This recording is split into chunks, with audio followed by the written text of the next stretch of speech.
Choice, your creative superpower. We have the power to manifest as we dedicate attention to our thoughts, but often miss opportunity to achieve the greatest good. Your superpower is waiting to be unleashed to unlock a fuller, more rewarding world for all. Join us every Thursday at noon Mountain Time for Choice, your creative superpower with Zoe Muro.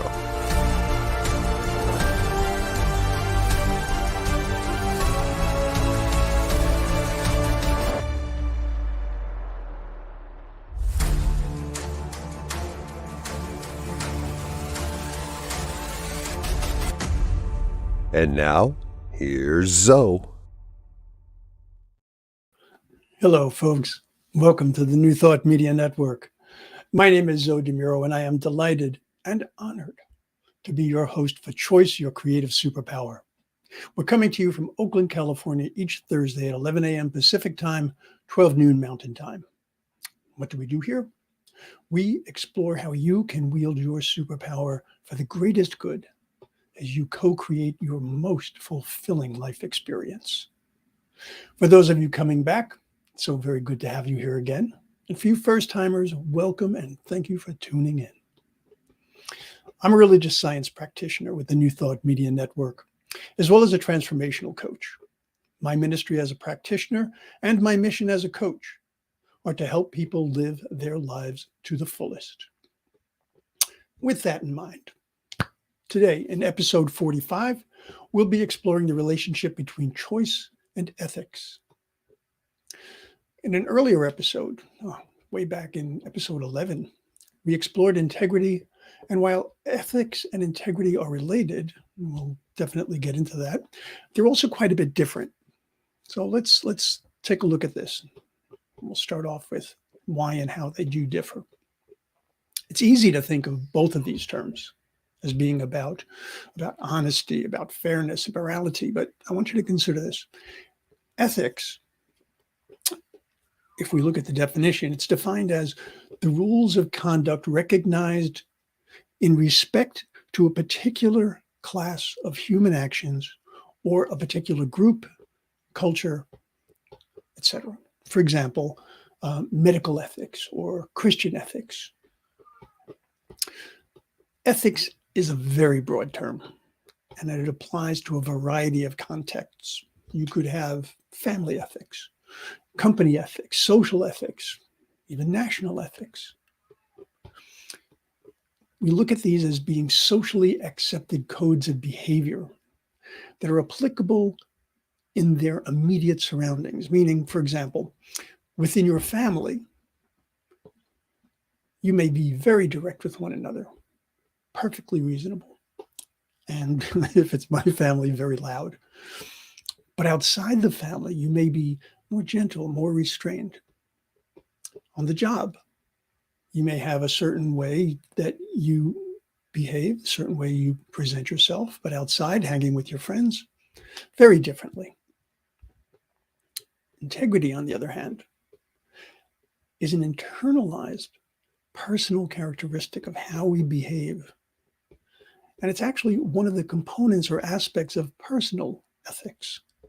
But we'll get into that a little bit later. Integrity is a word that's often used when talking about objects or systems. If an object is meant to hold water, for example, it needs physical integrity to perform its intended purpose. Its integrity is determined by what it is and what it's meant to do. So if we compare physical integrity, and you'll see later why we're talking about integrity so much. When we compare physical integrity with personal integrity, we can draw some parallels. For example, in a physical context, to have integrity, something needs to perform as intended. In a personal context, maybe that's walking your talk. In a physical context, the ability to hold together without distorting. Personal context, standing your ground. In a physical context, being free from manipulation, either intentional or not. Personal context, staying true to your values.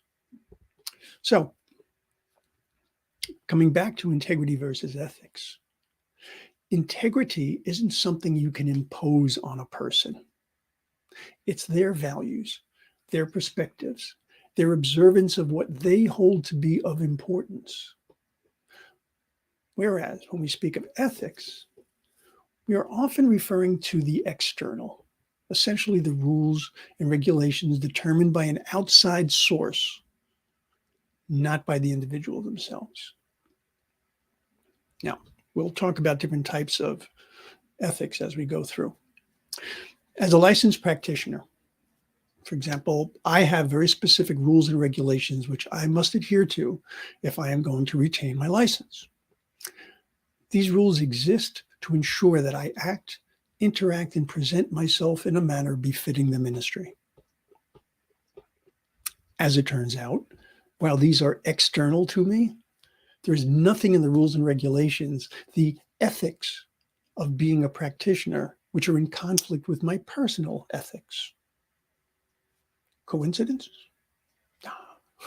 Hardly. I absolutely chose to ensure that what is expected of me is in complete alignment with my own personal values and beliefs, or I never would have pursued this ministry. Now, let's contrast that with the job that I held in the tech environment years ago. The common practice of the company in question, which actually bought the company that originally hired me, was to charge clients for products they were believed to have, without actually ensuring that that was indeed true. It was considered by their top brass as being ethical because the client could always prove otherwise, and then the changes would be refunded accordingly. But if the client happened to miss the additional charges, that was considered perfectly acceptable. I could not accept this practice. I couldn't accept it personally. I couldn't accept it professionally, which meant I could not ethically, by my standards, my personal ethics, I could not perform that job.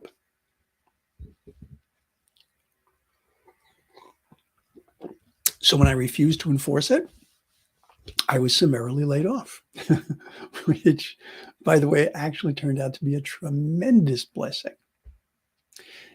And in case you're wondering, yes, I informed all of the clients that had been assigned to me that it was advisable that they audit everything they were paying for.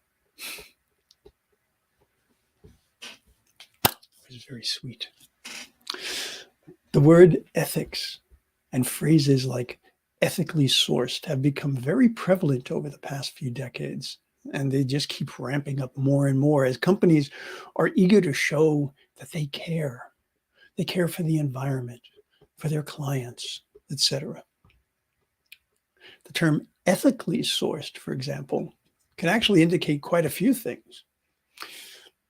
It might, for example, indicate that the product that in question was made without harm to animals or people. That would include upholding the rights of the individuals, providing decent working conditions, addressing health and safety, employing good business practices, and more.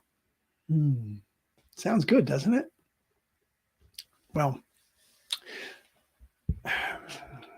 let's consider a pharmaceutical company. Okay, now they follow all of the ethical standards of their industry. They conduct proper and thorough testing. They ensure that the ingredients that they use in their formulations are free from contamination, and that the product actually does what it says it's going to do. And then they charge an exorbitant markup because it's so widely needed.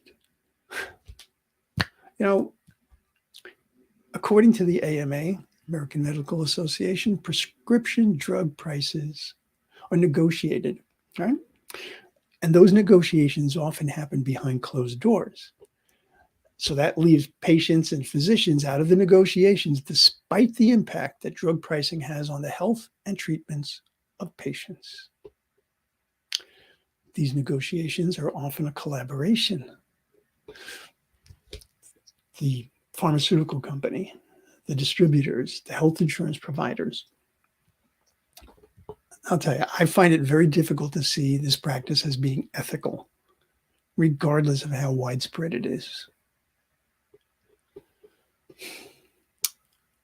So while the ethics under which an employee of a company works, or the ethics that a community sees as being proper, while those are not necessarily within the purview of an individual, doesn't mean there isn't a choice involved. Okay? Most certainly not. Okay, so as I said, ethics might not actually be based on individual choice, but choosing to explore and understand what the ethics of a company, an institution, or a community actually are is a choice. It becomes of paramount importance to one's integrity, which carries into their personal ethics.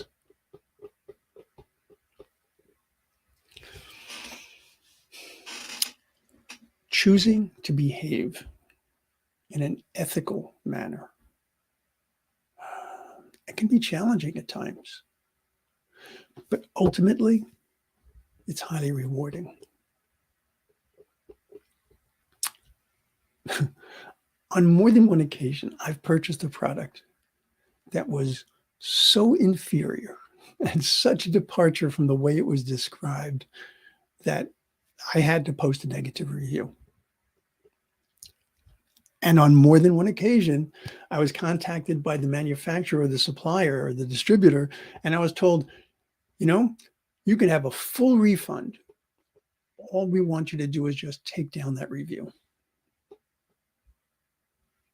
I do not understand how they could possibly recommend that.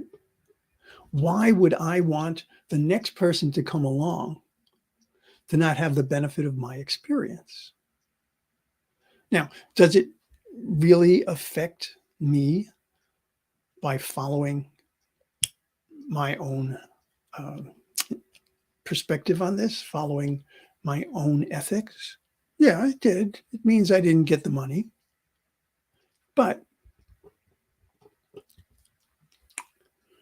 I can't understand why I would hide the information.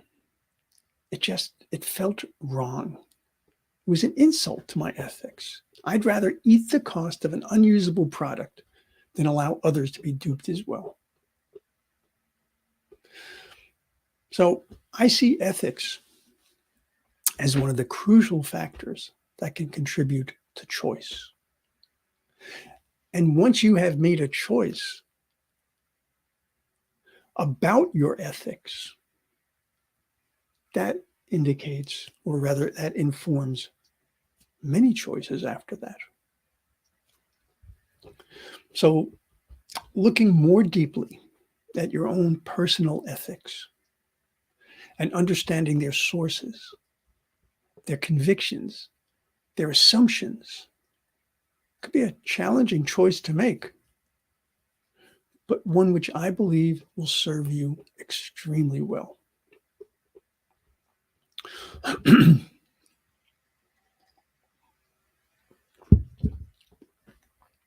Let's see. Oh, hello, Shay. Good to see you. Folks, look forward to seeing Shay's show on the New Thought Media Network fairly soon. Definitely looking forward to it. Oh, I forgot to put this up. Okay, let's see. So I suggested that it would be worthwhile to actually consider how we create or define our personal ethics. So let's talk about some of the aspects or components that could contribute to personal ethics. And I suppose this would be true for all ethics, but most certainly for the personal ones. So first I would say, and this is my take on this, folks, you might have a very different approach. That's fine. First, I would say for me, it's honesty, because I find it difficult to imagine how I could be ethical or make an ethical choice without honesty. Now, this means being honest not only with others, but honest with ourselves as well. It's very easy to try to hide from yourself at times, and it never works out well. Next I would list would be respect. Again, respect both for others and for oneself.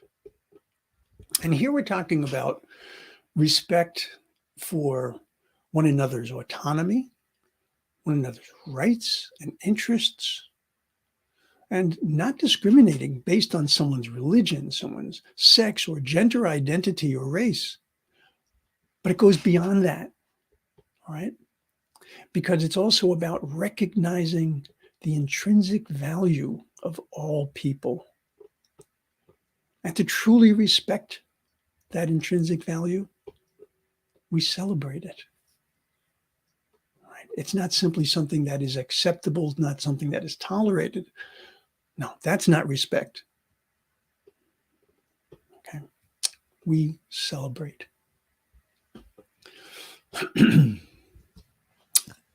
Next, I would say for myself would be integrity, ensuring that the words and actions reflect the values and they're in sync with one another. Saying one thing and doing another, no, doesn't work. All right. Closely related to integrity is responsibility.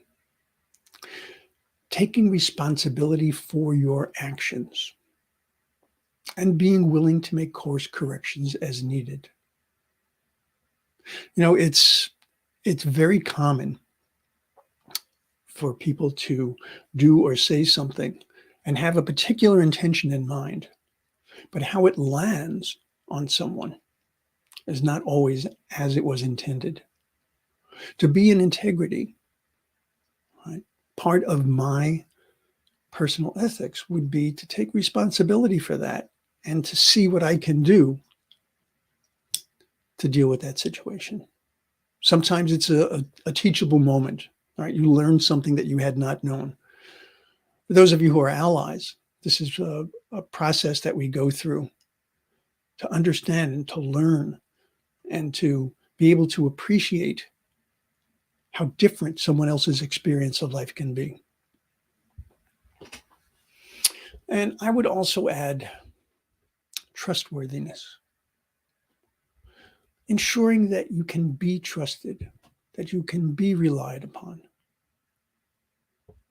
So I consider that to be sort of my base list of ingredients, if you will, of my personal ethics. Regardless of the circumstance, the location, the time, the individual or group, you name it, these are the factors which must be in play for me to act ethically. Each one of these is a choice that I have made in defining my personal ethics. And I would encourage you to consider how you define your own personal ethics and examine your underlying beliefs to ensure that they are in alignment. Another choice, and a truly key one, is, we've mentioned this briefly before, it's to evaluate the ethics of whatever profession, organization, or group to which you belong or are considering joining, and see if there is alignment there with your personal ethics. If not, well, there's another choice you could make. If there is a disconnect, a misalignment between the ethics of that organization or profession, whatever it might be, and your personal ethics, how does that affect the choices that you make? Are you aware of where the impulse to act or react a particular way comes from for you? Anytime that we make a choice, we also choose what factors, what information will be operating in our decision. If I see a burning building, I am very unlikely to try to enter it. My choice being based on maintaining my safety. However, if I see someone in danger, my choice to save them would put aside that personal safety. And okay, disclosure time, folks. Disclaimer time, if you will. Generally speaking, I am not recommending running into burning buildings. All right, let's just get that out there. Knowing what means the most to you can help you determine your personal set of ethics. So be clear about your priorities. For example, if you regularly put others first, you might have a personal ethic of selflessness. That sounds wonderful, and it might very well be. But remember, we're looking at the why that we act or operate in a particular way. If you're regularly putting others first because you feel that you're unworthy of placing yourself first, or you're operating out of guilt or shame, while that might be part of your personal ethics to put another person first, it's hardly a benefit to you. And, ultimately, it's not a benefit to others either. Make a list of your personal priorities in life and see how they contribute to, how they support your personal ethics. Consider your practices and your beliefs, what you believe in, and the things that you practice can shed light on your unique personal ethics. Here's an interesting and informative exercise. Write your own obituary. It might sound kind of morbid, but think of it as what would be read at a celebration of your life.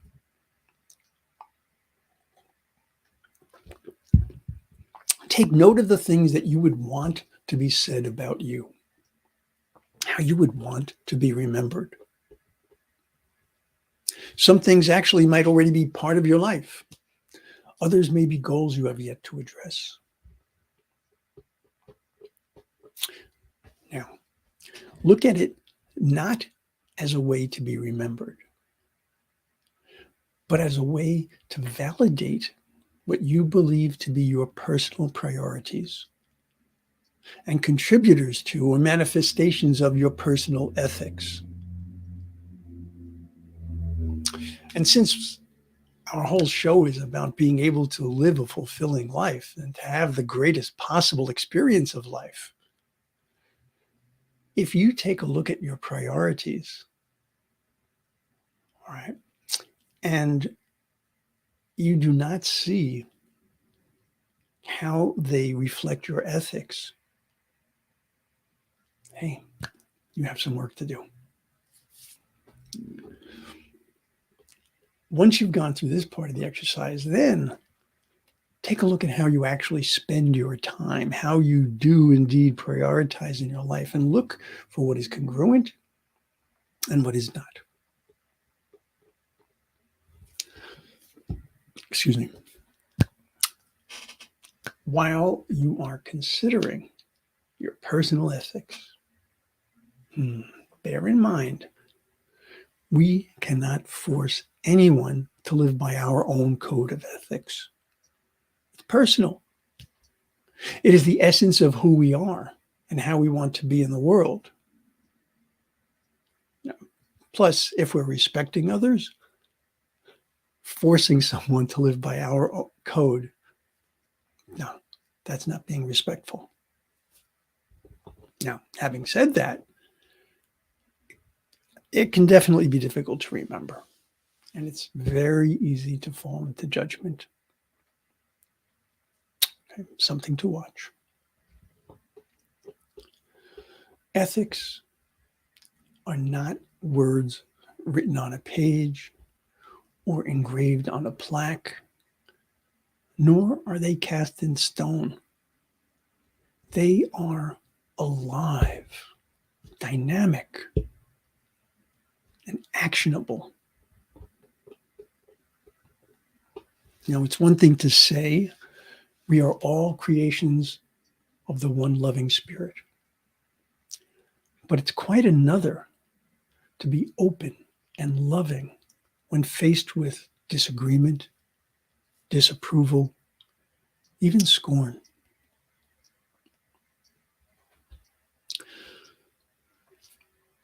As our beliefs and priorities change and evolve, so too do our ethics. I think of what was acceptable behavior for me years ago. And I can see I have changed considerably. I've expanded my understanding, and I found not only the need to be more open, but the incredible benefits that can accrue from that. The more aware we are of the sources of our beliefs, our priorities and values, and our ability to validate that, the better prepared we are to think and act in a truly ethical way. Well, that'll do it for me for today, folks. I hope that this discussion has led you to ask yourself some questions, to consider whether or not you are indeed making the most of your life. Look at what it is that's important.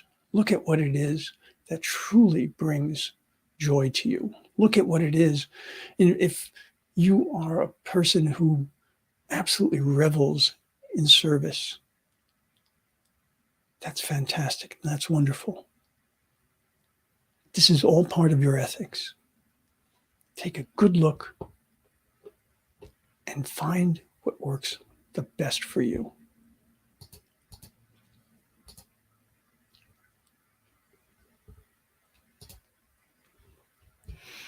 Hello, Alex.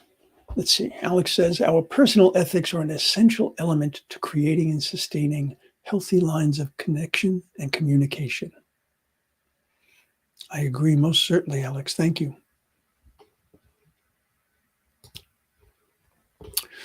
All right, folks. So,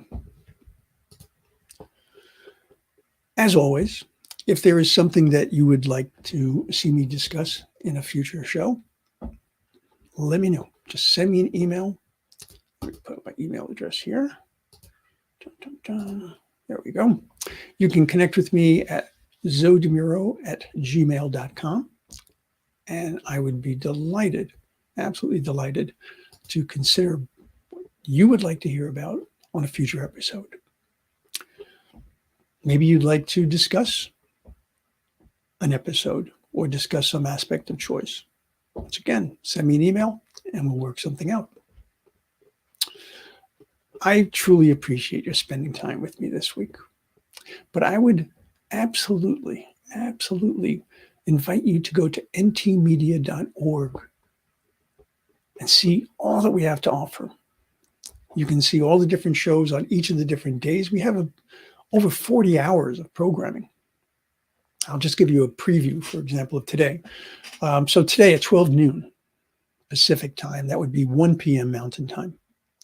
Check out Finding the Joy in the Journey with the amazing Reverend Gina Calvario-Krupka. Today, he has a special guest, the awesome Tracy Brown. Then at 1 p.m. Pacific time, which is 2 p.m. Mountain time, there's the Vibrant Living Hour with the ever-engaging practitioner, Ken Ludwig. And of course, 7:15 p.m. Pacific time, 8:15 p.m. Mountain time, evening prayers. If you're looking for prayer, for meditation, information, discussion, we've got it, and so much more. If you find what we do to be of value, and if you would like to help us to reach the widest audience possible, please go to ntmedia.org. Look for that donate button. Help us make this a world that works for everyone. I look forward to seeing you again next week. And until we meet again,